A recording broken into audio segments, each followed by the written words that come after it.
রাষ্ট্রদের প্রণাম জানাই। আর মাননীয় রামনগর স্টেশনের স্টেশন ম্যানেজার মহাশয়কেও আমার প্রণাম জানাই। আজকে আমাদের বার্ষিক সাধারণ মিটিং দীঘা ইউনিটের খুব সুন্দরভাবে আমরা পরিচালনা করতে পেরেছি। অনেকেই সহযোগিতা করেছেন। এর আগের যে মিটিংগুলি করেছিলাম তার তুলনায় কিন্তু এটি ছাপিয়ে গেছে। অনেক সদস্যই আজকে উপস্থিত হয়েছেন।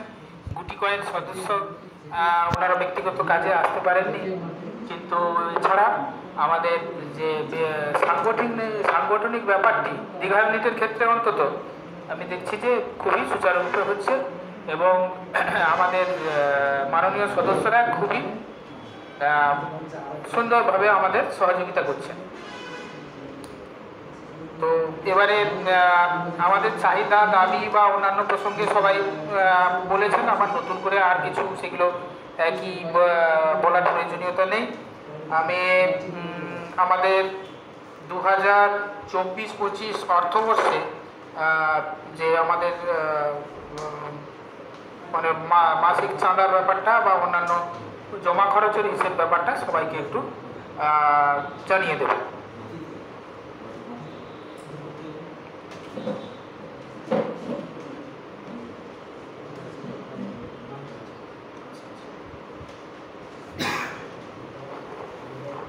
আচ্ছা, আমাদের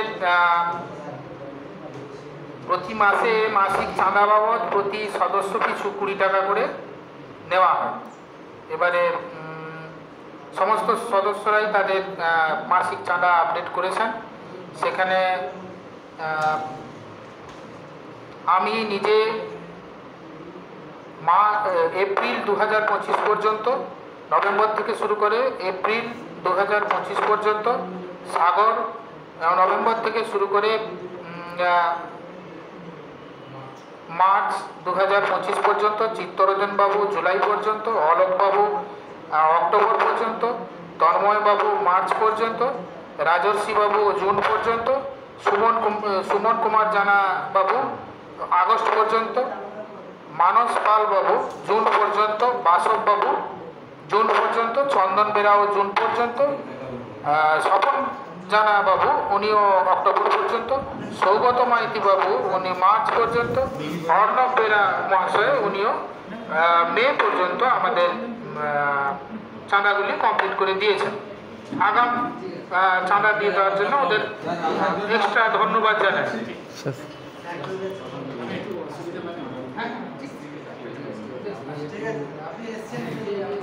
আমরা খুবই আনন্দিত স্যার।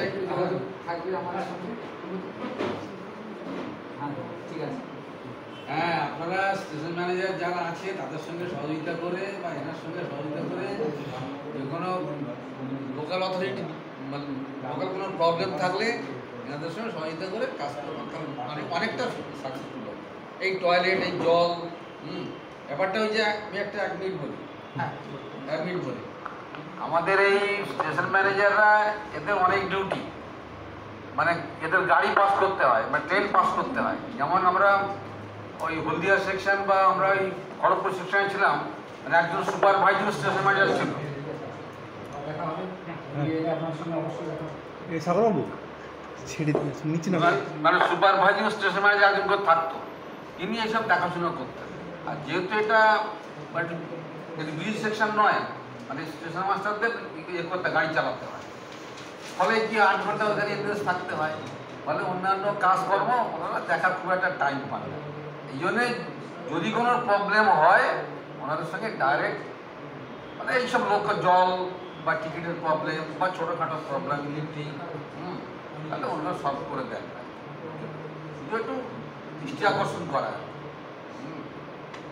আচ্ছা, আর একটা কথা বলি, আমাদের এই মানে মেদিনীপুরের ইতিহাস কি আছে বলুন, ইতিহাস কি বলুন, মেদিনীপুরের একটা বিখ্যাত ইতিহাস আছে বলুন।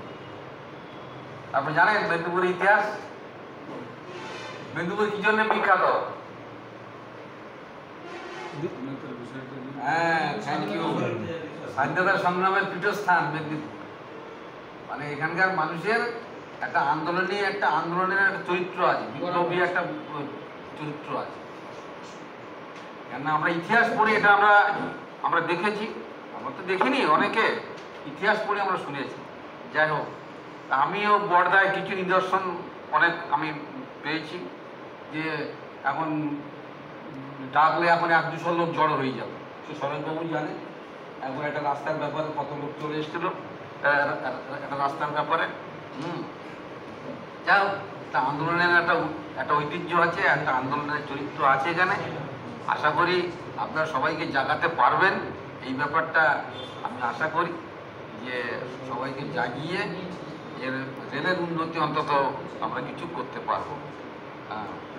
আর ওই উনি যেটা বললেন ওই লেভেল ক্রসিং এটা আমাদের ইন্ডিয়ান রেলওয়ে একটা বড় সমস্যা। কেন আমি বাগনানে ছিলাম, আপনারা জানেন যে বাগনানে প্রায় প্রতি সপ্তাহে হচ্ছে গেট ভাঙবে আর লোকাল ওখানে মার খাবে। কি হচ্ছে, গেট এত গাড়ির চাপ, রাস্তা দিয়ে এত গাড়ির চাপ যে হয়তো গেট বন্ধ করতে করতে গেটকে ভেঙে দিচ্ছে, এবার তখন গাড়ি আর চলতে পারবে না। তাই এই ইন্ডিয়ান রেলওয়ে এটা গেটের একটা খুব সমস্যা। এই জন্যে এখন ইন্ডিয়ান রেল কী করছে, গেটগুলোকে তুলে দিচ্ছে ফেজ ওয়াইজ, হয় ওভার আরবি করছে, উপর দিয়ে করছে আর আন্ডার পাস করছে। রেলের পলিসি এইটা। যাই হোক, এটা অনেক সময় লাগবে, সময় অনেক টাকা পয়সা এবং সময় সাপেক্ষে ব্যাপার। আপনি তো জানেন একটা আরবি করতে বা একটা আন্ডার পাস করতে অনেক খরচা এবং অনেক সময়ের ব্যাপার। যেমন আমি যখন পাঁশকুড়ায় ছিলাম, পাঁশকুড়ায় যে কলেজের দিক থেকে যে রাস্তাটা আছে ওইটা তখন রেলের স্যাংশন, আরবি উপর দিয়ে রাস্তা হবে, রেলের স্যাংশন।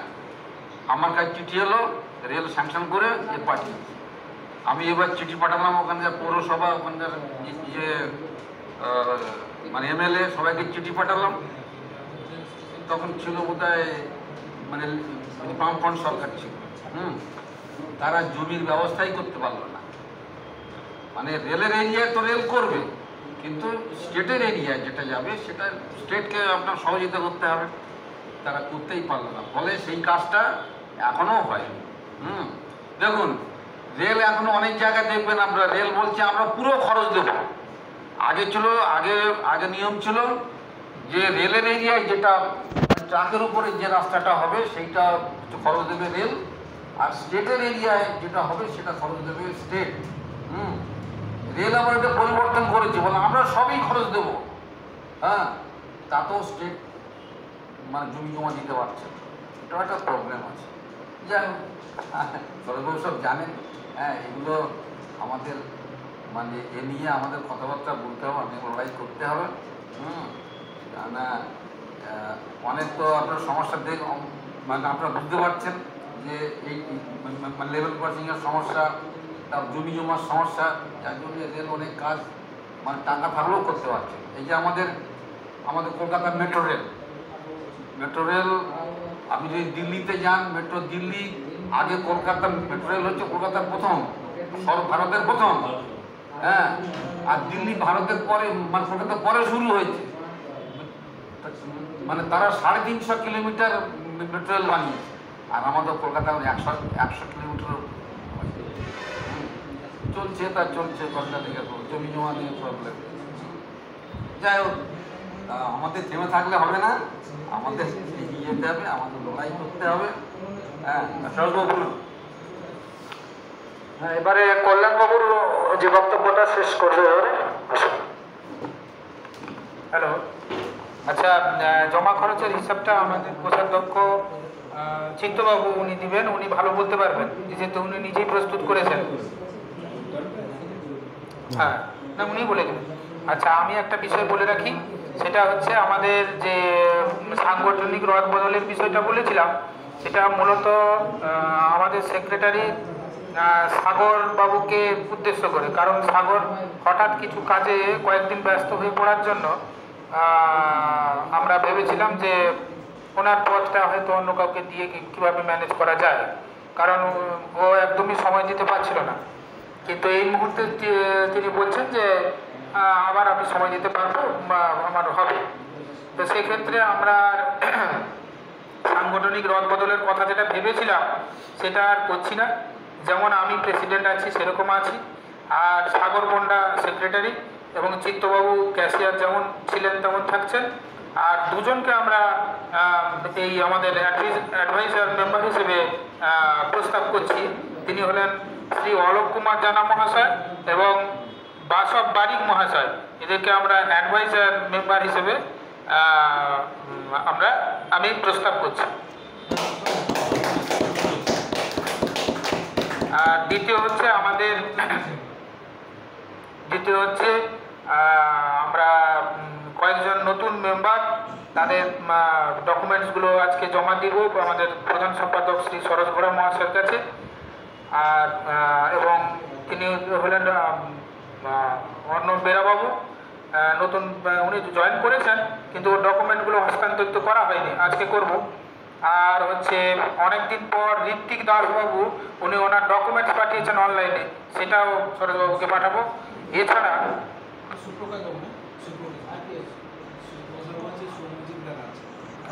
আর একজন কল্যাণবাবু ছিল, যে আরেকজন কল্যাণ। ও আচ্ছা, এই দুজন বাদে আর হচ্ছে সৌম্যজিৎ বেরাবাবু, উনি রামনগর থেকে, এবং সুপ্রকাশবাবু এগরা থেকে, এদেরও কিন্তু ডকুমেন্টস এবং যে এন্ট্রি ফি সেটাও আমরা সরোজবাবুকে হস্তান্তরিত করব। আর দ্বিতীয় হচ্ছে তৃতীয় হচ্ছে আমরা আইডেন্টি কার্ডের বিষয়টা আমরা সরোজবাবুর সঙ্গে ইতিমধ্যে আলোচনা করলাম। উনি বললেন যে এখন আমরা যেরকম বানিয়েছি আইডেন্টিটি কার্ড সেই রকমই এনাদের বানিয়ে দেব, কারণ যেটা পার্মানেন্ট আইডেন্টি কার্ড ওনাদের ওই পরিমাণে সদস্য সংখ্যা না হওয়ার কারণে এই মুহূর্তে ওরা প্রোভাইড করতে পারছেন না। আচ্ছা, ঠিক আছে, আমি রাখছি। আর বেলা হয়ে গেল, সবাই খাবার জন্য, দুপুরের খাবারের জন্য অসুবিধা হচ্ছে বুঝতে পারছি। সবাইকে ধন্যবাদ। আচ্ছা, এবার ইউনিটের কোষাধ্যক্ষ চিত্তরঞ্জন বাবু ইউনিটের যে শুরু থেকে শেষ পর্যন্ত মানে আজ পর্যন্ত যে আয় ব্যয়ের হিসাবটা দিচ্ছেন চিত্তরঞ্জন বাবু, দীঘা ইউনিটের কোষাধ্যক্ষ চিত্তরঞ্জন বন। নমস্কার সকলকে। মঞ্চে উপস্থিত আছেন আমাদের কেন্দ্রীয় কমিটির সম্পাদক সম্মানীয় সরোজবাবু মহাশয় এবং আমাদের সদ্য কমিটিতে যুক্ত হয়েছে উপদেষ্টা মণ্ডলীতে আমাদের অলোকবাবু মহাশয় এবং আমাদের উৎসববাবু মহাশয়, উনি আমাদের বরোদা থেকে এসছেন এবং সকল সদস্যদেরকে জানাই সামনে দোল পূর্ণিমা আসছে, হার্দিক শুভেচ্ছা এবং বড়দের প্রণাম ভালোবাসা। তো আমি 2024-25 অর্থবর্ষে যেহেতু আমাকে কেন্দ্র কমিটির সম্পাদক সম্মানীয় সরোজবাবু আমাকে কোষাধ্যক্ষ পদ দিয়েছেন সমস্ত কিছু হিসাব নিকাশ মানে বোঝানোর জন্য, তাই আমি বলছি আমাদের টোটাল খরচ হয়েছে, আমাদের ইউনিট গঠন হয়েছিল 6/5/2024-এ। তখন থেকে টোটাল খরচ আমরা হোয়াটসঅ্যাপে, আমাদের অফিসিয়ালি যে হোয়াটসঅ্যাপ আছে আমরা সেখানে আমরা দিয়ে দিব, সবাই আপনারা দেখে নেবেন। বিস্তারিতভাবে আমি বলছি না, আপনারা ওখানে দেখে বুঝে নেবেন, যদি কিছু সমস্যা থাকে আপনি জানাবেন আমাকে।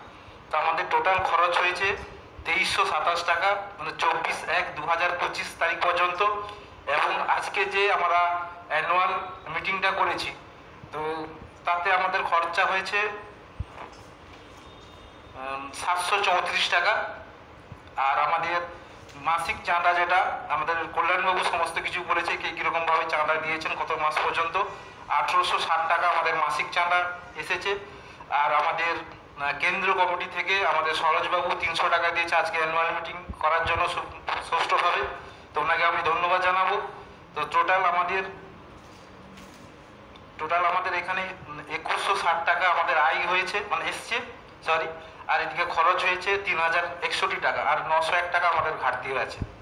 তো আমরা গ্রুপে আমি পাঠিয়ে দেবো, আপনারা সকলে দেখে নেবেন, যদি কিছু সমস্যা থাকে তো আমাকে জানাবেন। এই বলে আমার বক্তব্য শেষ করছি। আমাদের অলোকবাবু কিছু বলবেন, তাকে আমি ধন্যবাদ চিত্তবাবুকে। ইউনিটের 1 বছরের হিসাব প্রায় পেশ করা হলো, কিছু ঘাটতি আছে, আগামী দিনে আশা করি এই ঘাটতি মিটবে সদস্যদের মানে সক্রিয় সহযোগিতা, সক্রিয় সমর্থনে। আর দীঘা ইউনিটের প্রত্যেককে আমি ধন্যবাদ জানাবো, কারণ এই প্রথম কোনো ইউনিটের সাধারণ সভা হলো।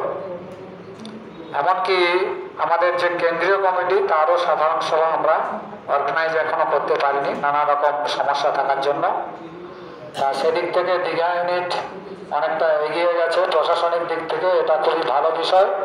তা আগামী দিনে দীঘা ইউনিট আরও যাতে সক্রিয়ভাবে আরও উল্লেখযোগ্য কাজ করে যাত্রী সাধারণের কল্যাণে এবং রেলের কল্যাণে, সেটা আমি দীঘা ইউনিটের সমস্ত সদস্যকে অনুরোধ করব। আমাদের দুটো বিষয় খেয়াল রাখতে হবে, যাত্রী কল্যাণ আর সাথে সাথে রেলের কল্যাণ। রেলের স্বাস্থ্য না ভালো থাকলে আমরা কিন্তু সুষ্ঠুভাবে পরিষেবা পাবো না, সুষ্ঠু পরিষেবা পাবো না। অতএব রেলের স্বাস্থ্যটা যাতে ভালো থাকে সেইটা আমাদেরকে নজর রাখতে হবে। আর সেই জন্য আমরা 2020 সালের 23শে ফেব্রুয়ারি এই অ্যাসোসিয়েশন প্রতিষ্ঠা হয়েছিল। তার পরবর্তীকালে করোনা মহামারী এসে গেছিল, 2 বছর আমরা কোনো কাজ করতে পারিনি। তারই মধ্যেও আমরা সচেতনতা কর্মসূচি পালন করেছি, কোনো ডিমান্ড বা বিক্ষোভ অবস্থান করিনি। ওই 2020 সালের 22শে নভেম্বর আমরা সচেতনতা প্রথম কর্মসূচি অ্যাসোসিয়েশনের পক্ষ থেকে নিয়েছিলাম। তার পরবর্তীকালে বেশ কয়েকবার নিয়েছি এবং 2022 সালের 30শে জুলাই আমরা রেল অবরোধ করেছিলাম, প্রতীকী অবরোধ 5 মিনিটের জন্য। সেটা দাবি ছিল হলদিয়া সেকশনে কোভিড কালে ট্রেন যে বন্ধ ছিল, একটা ট্রেন চালু করার জন্য হলদিয়ার মানুষের সুবিধার্থে। জুলাইয়ের 30 তারিখে আমরা ওই বিকেল 6টার সময় 5 মিনিটের জন্য রেল অবরোধ করেছিলাম। সেই অবরোধের পর প্রায় 1 মাস পরে একটা ট্রেন চালু হয়েছিল স্পেশাল ট্রেন হিসাবে, যেটা করোনা কালে যেটা চলছিল স্পেশাল ট্রেন। যারা জরুরি পরিষেবার সঙ্গে যুক্ত ছিলেন তাদেরকে যাতায়াতের জন্য, যেটা হলদিয়া থেকে ছিল না, হাওড়া থেকে আসতো। হাওড়া থেকে সকাল 9:30টায় ঢুকতো আর বেরোতো বিকেল 5টা, তখন বোধহয় 20তে বেরোতো। কিন্তু ওদের হলদিয়ার মানুষের কাজে আসতো না। সেই জন্য আমরা দাবি করেছিলাম যে হলদিয়ার যারা জরুরি পরিষেবা দেয় তাদের জন্য কেন ব্যবস্থা থাকবে না। কারণ অনেক মানুষ হলদিয়া থেকে তো জরুরি পরিষেবার জন্য যাচ্ছে, কেউ রেলে কাজ করে, কেউ বিভিন্ন দপ্তরে, স্বাস্থ্য দপ্তর, জল দপ্তর, যেগুলো তখন নিত্য প্রয়োজনীয় এই দপ্তরগুলো, তাদের জন্য আমরা ওই 30শে জুলাই অবরোধ করেছিলাম। 1 মাস পরে 7ই সেপ্টেম্বর চালু হয়েছিল স্পেশাল ট্রেনটা আমাদের দাবি অনুযায়ী। যাই হোক, যেমনি আমরা ডিমান্ড করব তেমনি রেলের স্বার্থ যাতে রক্ষা হয়। যেমন এখন একটা সমস্যা হচ্ছে বিনা টিকিটের যাত্রী, এটা হচ্ছে আমাদের অ্যাসোসিয়েশনের পক্ষ থেকে উদ্যোগ নেওয়া উচিত। কারণ আমরাই কিন্তু রেলের কাছে দাবি করছি এটা দিন ওটা দিন। রেল যদি ঘুরিয়ে বলে আপনারা এটা চাইছেন ওটা চাইছেন, এত প্যাসেঞ্জার টিকিট কাটছে না যাচ্ছে, তাহলে আমরা কি কোথায় দেবো এত ন্যূনতম ভাড়া?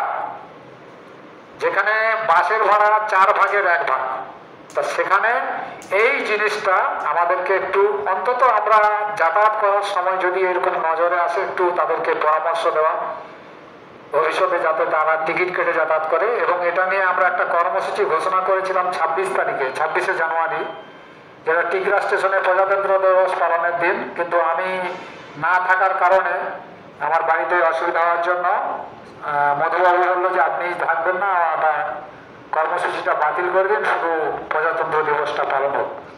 যাই হোক, ওটা হবে ভবিষ্যতে।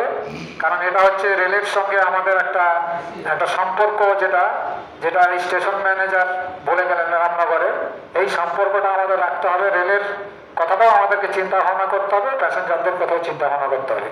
যাই হোক, আর বেশি সময় দীর্ঘায়িত হবে না, করবো না। আমি এবার অলোকবাবুর কাছে হাতে মাইক তুলে দিচ্ছি, উনি সমাপ্তি ভাষণ দেবেন। দেওয়ার পরে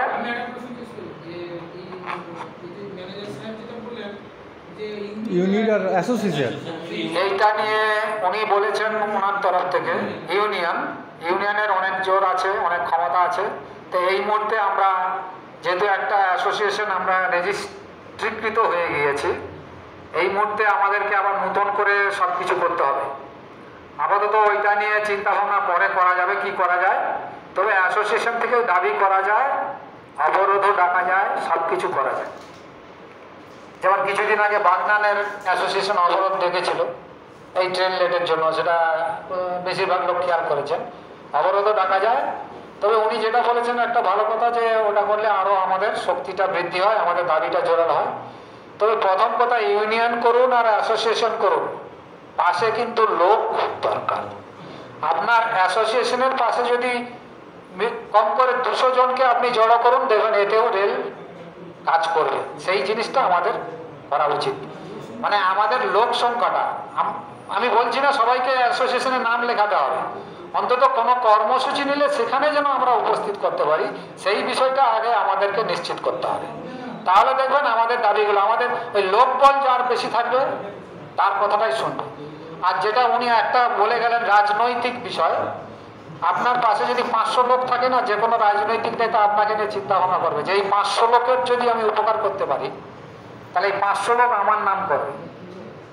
এইটা দেখবেন, আপনার পাশে যদি 500 লোক থাকে আপনি অনেক কিছু করতে পারবেন, আপনাকে সবাই সমীহ করবে। কারণ আর রাজনৈতিক নেতা দেখবে যে এই 500 লোককে যদি আমি ম্যানেজ করতে পারি, 500টা ভোট তো আমার একবার কনফার্ম ভোট। এখন লোকসভায় দেখবেন 1500 ভোটেও কোনো প্রার্থী হেরে যাচ্ছে। অতএব 500 ভোটটাও খুব ভাইটাল জিনিস। আর পঞ্চায়েত ভোটে তো একটা ভোটও ভাইটাল জিনিস, বিধানসভা ভোটেও 500, 700, 1000 ভোটও ভাইটাল জিনিস। অতএব আমরা যেহেতু একটা সোশ্যাল অর্গানাইজেশন, আমরা ওইসব চিন্তা ভাবনা করবো না, কিন্তু এটা কৌশলগত কারণে আমাদেরকে বলা, মানে কিছু মাঝে মধ্যে কিছু কৌশল নিতে হয়, টেকনিক দরকার। সেই টেকনিকটা আমাদেরকে গ্রহণ করতে হবে। আমাদের উদ্দেশ্য কিন্তু সাধু, আমরা কেউ খারাপ কাজ করতে এখানে আসিনি, আমরা সমাজের সেবা করছি, এটাই সবচেয়ে বড় কথা। আমি বুক খুলে আমি বলবো যে আমি সমাজ সেবা করি। এই সমাজ সেবায় আমার কি উপকার হয় না, আমারও উপকার হয়। আমরা কিন্তু প্রত্যেকেই পরোক্ষভাবে কিন্তু উপকৃত যে কাজ করছি। একটু দেখুন ঘুরিয়ে ফিরে, অনেকে বলছে ওখানে যে আমার লাভ কি। আমরা যদি সবাই মিলে আন্দোলন করে যদি একটা ট্রেন দীঘাতে বানাতে পারি, তাহলে আপনার উপকার হবে না? আপনি ওই একটা ট্রেন তো ব্যবহার করতে পারবেন। পরোক্ষভাবে আমরা কিন্তু উপকৃত। যতই আমি সমাজ সেবা করি বলি এটা সমাজ সেবা, আবার আমি মাঝে মাঝে অনেকে আমাকে জিজ্ঞাসা করে এতে যে লাভ কি, আমি বলি এটা পরের মোষ তাড়াতে যাচ্ছি, ঘরের খাচ্ছি পরের মোষ তাড়াতে যাচ্ছি। আবার কেউ যদি অ্যাসোসিয়েশনে আসতে চায়, তাকে আমি বলি দেখুন এটা ঘরের খাবেন পরের মোষ তাড়াবেন, ভেবে চিন্তে আসুন। এখানে কিন্তু কোনো প্রফিট নেই। প্রফিট কিন্তু আছে, কিন্তু আপাত দৃষ্টিতে আপনার প্রফিট নেই, পকেটে পয়সা ঢুকছে না মানে প্রফিট নেই। আমরা এখন প্রথমে কি চিন্তা করি যে আমি কি রিটার্ন পাবো, এইটাই এখন মানুষের মানসিকতা হয়ে গেছে। তা সেই সকল মানসিকতা থেকে একটু যদি আমরা ডিপলি চিন্তা করি, এখান থেকে অনেক প্রফিট আছে। একটা ট্রেন বাড়লে আপনার বাড়ির বা আপনার আত্মীয় স্বজনের সবারই উপকার হবে। আজকে দীঘা এই যে আমরা এসছি, আজকে লোকাল ট্রেন আর আমরা পাবো না। যদি একটা লোকাল থাকতো আমরা তাহলে কম পয়সা 15 টাকা এখান থেকে আমরা তমলুক চলে যেতে পারতাম। কিন্তু আমাকে এক্সপ্রেস ট্রেন হচ্ছে, তার ভাড়া হচ্ছে 45 টাকা না 55 টাকা ভাড়া। তা এইখানেই আমাদের মানে উপকার, আমাদের যে পার্সোনালি যে উপকার এইখানেই হবে। তাই এই বিষয়টা হচ্ছে যেটা উনি বলেছেন, ওনার কথাটাও ঠিক খারাপ নয়, কিন্তু এই মুহূর্তে এই বিষয়টা নিয়ে আমাদের আর চিন্তা ভাবনা করার সেরকম নেই, অবকাশ নেই। কারণ আমরা যেহেতু একটা অর্গানাইজ হয়ে গেছি, সেটা রেজিস্ট্রিও হয়ে গেছে, আমরা এতদিন চলে এসেছি। অতএব এইটা নিয়েই কীভাবে করা যায় সেইটা আমাদেরকে চিন্তা ভাবনা করতে হবে। তো এবারে আমি অলাকবাবুর হাতে মাইক তুলে দিচ্ছি। ওনার ভাষণের পর, বক্তব্যের পর আমাদের আজকে সাধারণ সভা, দীঘা ইউনিটের সাধারণ সভা এখানে সমাপ্ত হবে। আমি খুবই তৃপ্ত যে দীঘা ইউনিটের মাননীয় সম্পাদক, সভাপতি এবং কোষাধ্যক্ষ এই সাধারণ সভার ব্যবস্থা গ্রহণ করেছেন এবং সেই সভায় আমরা যারা উপস্থিত হয়েছি সকলের সহযোগিতা নিয়ে আজকের আমার সভা পরিচালনা করা সম্ভব হয়েছে। সেই জন্য সকলের কাছে আমি কৃতজ্ঞতা জানাই। সেই সঙ্গে কৃতজ্ঞতা জানাবো বা আমাদের একটা বিশেষ পাওনা বলে বলব যে আমরা এই জায়গাটায় এসেছি কোনো স্বার্থ নেই, সবসময় বলছি কিন্তু পক্ষান্তরে একটা স্বার্থ লুকিয়ে আছে, সেটা হচ্ছে আমাদের বিশেষ একটা সুনাম। সেই সুনামটাই কিন্তু কোনো পয়সা নেই, কিন্তু সেই সুনামটা অর্জন করতে গেলে অনেক কিছু দরকার। আমরা এই যে জনসেবার মাধ্যম দিয়ে যে একটা পরোক্ষভাবে নিজেদের প্রাধান্য পাচ্ছি, এটাও একটা বিশেষ স্বার্থ। এটাকেই স্বার্থ বড় করে আমাদেরকে এগিয়ে চলতে হবে।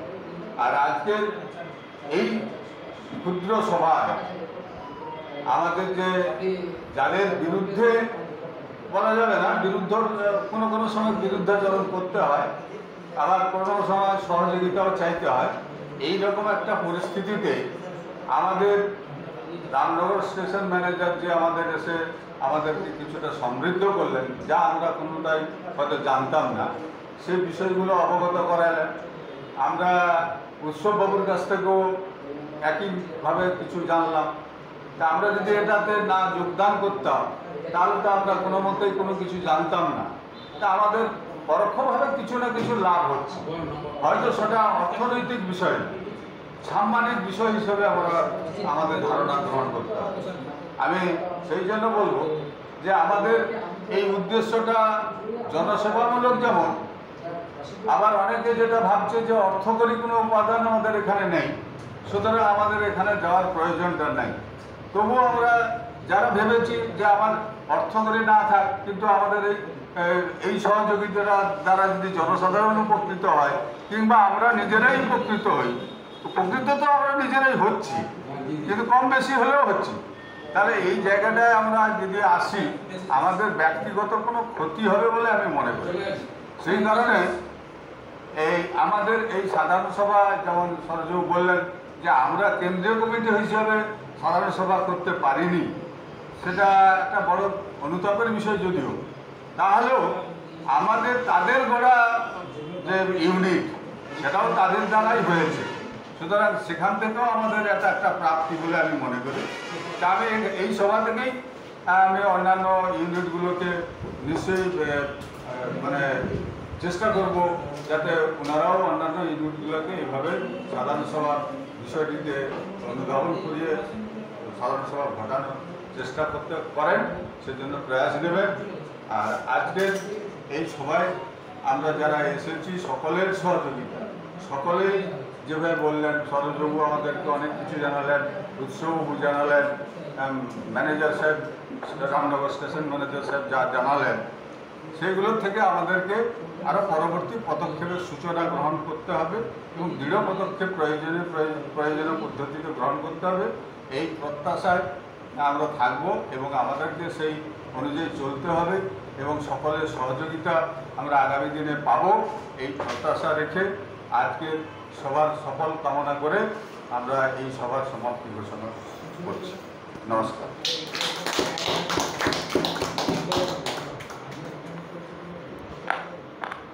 আচ্ছা, আমাদের একটা পূর্ব যে মিটিংগুলো একটা সিদ্ধান্ত হয়েছিল, সেটা এখানে হয়নি। যাই হোক, শেষে আমরা একটা স্বামী বিবেকানন্দের বাণী পাঠ করব সবাই মিলে। এটা শুরুতে করার ছিল, আমরা শেষে সবাই একটা বাণী, হ্যাঁ এখনই আমরা বাণী পাঠ করে আমরা সবাই যে যার বাড়ির উদ্দেশ্যে রওনা দেব।